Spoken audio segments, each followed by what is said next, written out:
Dude, shut up. What? Yeah, he is right, so please shut up. You've been telling the exact same setup. It is always something like someone just hunting a guy down and then everybody's dying. Be original for once. My friend, let's call her Lucy, said to Jake. I threw my head back and laughed as I put the melted marshmallow inside the s'mores, broke chocolate bars, and slid them inside of the Graham crackers. It is October 31st, 1978. We would be trick-or-treating like people around here in Clifton as a tradition, but nothing's better than telling horror stories around a campfire. The woods were dark around us, and the setting was typical if you ever went camping, as we owned a firelight and that one random tin can someone kicked into the trail. Then he leaned forward, smirking. Fine, he said. Then let me tell you something actually local. Ever heard of the Bunny Man? That got me finally interested. I barely heard about this urban legend. I heard of the bridge, but not the entire story. So yeah, I was hooked. I immediately took a bite out of the s'more and savored the flavor. He then told us the story. Jake, yeah? That was total BS. We laughed at this. I mean, it sounded like nonsense. Lucy agreed with what I said and smirked at him. Yeah, Bunny Man my ass. That sounds like an old urban legend to scare children. That's because it is. It is an urban legend, Lucy. I watched Jake and Lucy argue for a bit.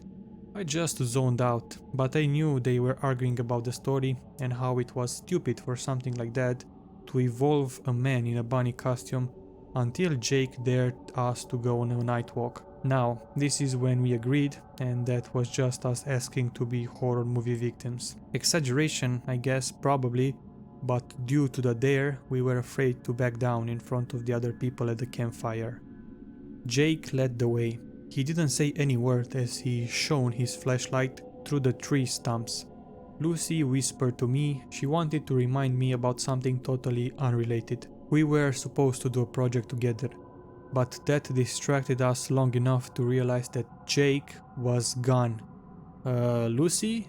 I nudged her and her eyes widened as she wondered if he was behind us. He's not behind us. Then, just like that, the woods were silent, and the fireplace behind us was far away from us. I chalked it up to him probably messing with us. I wanted to sound brave around Lucy, but deep down I didn't.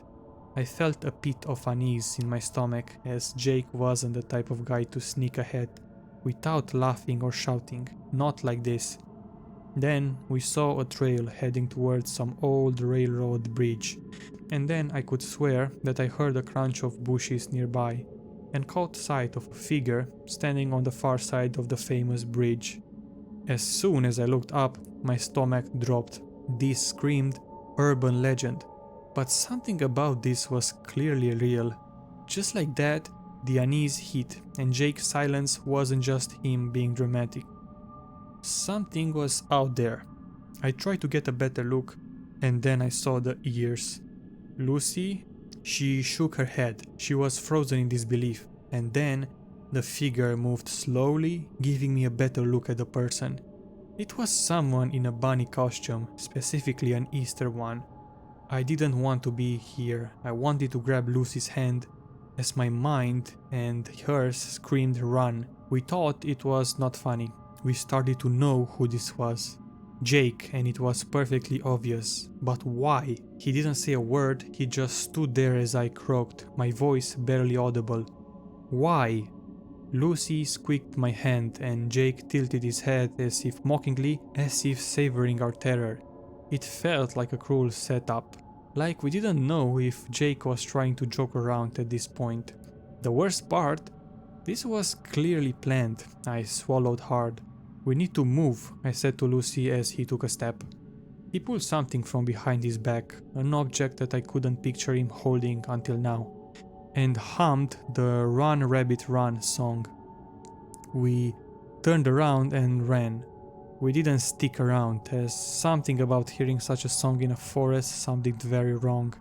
I told Lucy that we need to get out of there. We got back to the campsite in time.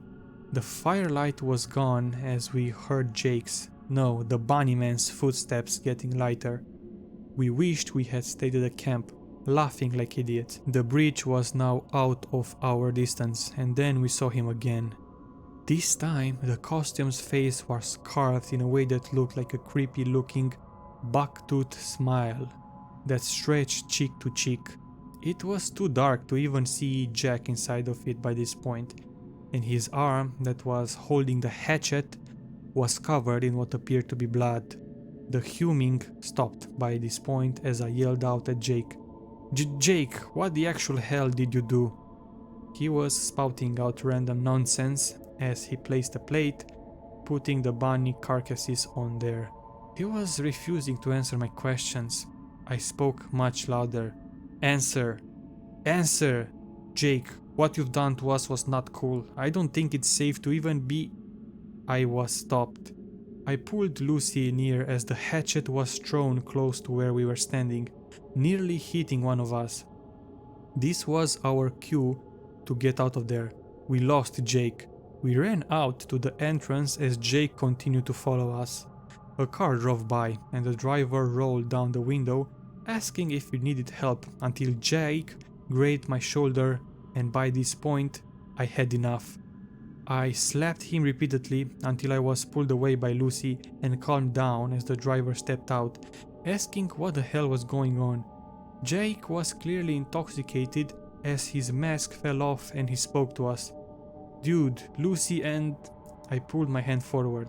The driver just now noticed the bloodstains on him and started to call the police. I allowed him to. Jake, that wasn't funny. Take the damn costume off, right now. He knew he messed up, so he prepared to run as I pinned him to the ground, grabbing the hatchet and throwing it at a tree far from him. Let me make myself very clear. He nodded, clearly horrified, which is, to be honest, understandable, as I think I was too harsh on him.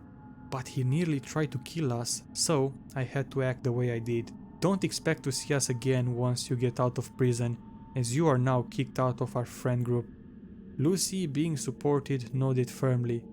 We are ashamed of you, Jake. I kept him from escaping until the police arrived and took him away.